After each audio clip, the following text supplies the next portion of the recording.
Gujarat crime ફાઇલ્સના પહેલા ભાગમાં તમે જોયું કે રાજપીપળામાં કરજણ નદી કિનારે આવેલી ખંડેર બિલ્ડિંગમાંથી હસમુખ અને વાસંતીની લાશ મળી આવી, જેણે ચકચાર મચાવી દીધી। પોલીસે તપાસ આદરી તો ખબર પડી કે ગામની કોઈ એક યુવતી બીજા જ દિવસે ગુમ હોય છે અને મૃતક મહિલા વાસંતીનો પૂર્વ પતિ 2 દિવસ પહેલા જ ગામમાં દેખાયો।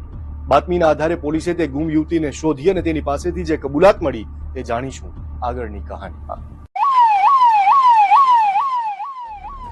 જ્યારે પોલીસે આ યુવતી પર કડકાઈ વધારી તો કેસે એવો વળાંક લીધો કે શંકા સીધી પહોંચી એક નામ પર, ધર્મેશ ઉર્ફે ધનો। યુવતીએ જણાવ્યું કે ધર્મેશ ઘણીવાર હસમુખ અને વાસંતીને મારી નાખવાની વાત કરતો। પોલીસને શંકા હતી તે હવે મજબૂત બની। સેજ પણ ટાઈમ બગાડ્યા વગર ધર્મેશને ઉઠાવવામાં પૂછપરછ શરૂ થઈ, પરંતુ તમામ આરોપીઓની જેમ જ ધનો પણ શરૂઆતમાં તે બધું નકારતો રહ્યો, પરંતુ પોલીસની આકરી પૂછપરછ સામે ધર્મેશ વધારે સમય